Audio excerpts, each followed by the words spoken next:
Remember to subscribe and don't forget to hit the bell icon to never miss an update from Tips for Daily Life.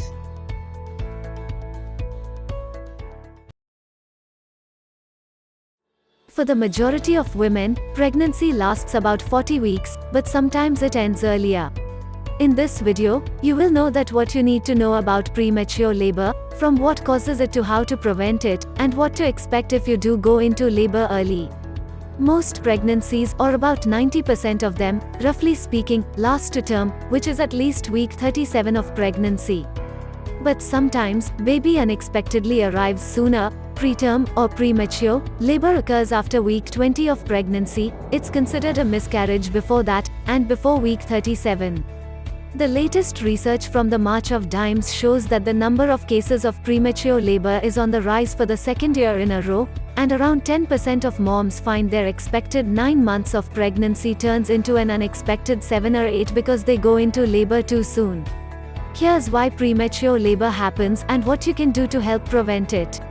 What might cause it? While no one knows for sure what causes preterm labor, experts point to a number of factors that could play a role in triggering your uterus to begin contracting and your cervix dilating before your baby is ready to come out.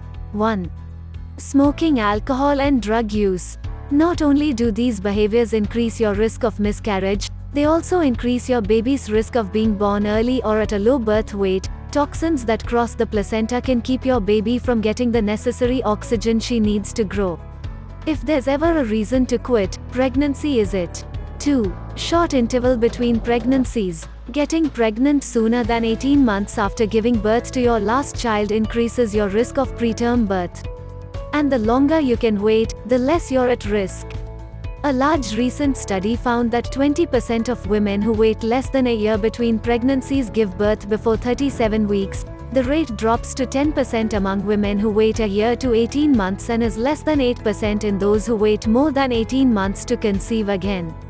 3. Uterine and vaginal infections. Infections, both those in the genital tract, such as bacterial vaginosis, BV, and sexually transmitted diseases, STDs, like trichomoniasis, along with infections in the uterus and amniotic fluid, are thought to be responsible for nearly half of all preterm births.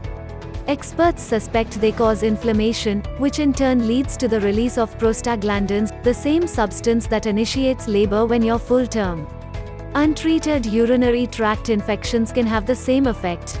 4. Pregnancy complications. Complications, such as gestational diabetes, preeclampsia and excessive amniotic fluid, as well as problems with the placenta, such as placenta previa or placental abruption, can make an early delivery more likely.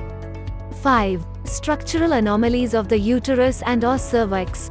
A uterus that is malformed, extremely large or has other structural abnormalities can make it more difficult to carry a baby to term, as can problems with the cervix, such as having a short cervical length or an incompetent cervix, when the cervix doesn't stay closed the way it's supposed to during pregnancy.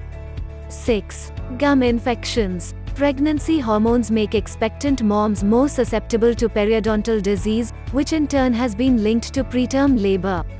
Some experts suspect that the bacteria that cause inflammation in the gums can actually get into mom's bloodstream, reach the fetus and initiate early delivery. Other research proposes another possibility: the bacteria that cause inflammation in the gums can also trigger the immune system to produce inflammation in the cervix and uterus, triggering early labor. 7. Maternal age. Women younger than 17 and older than 35 are more likely than their younger counterparts to deliver prematurely.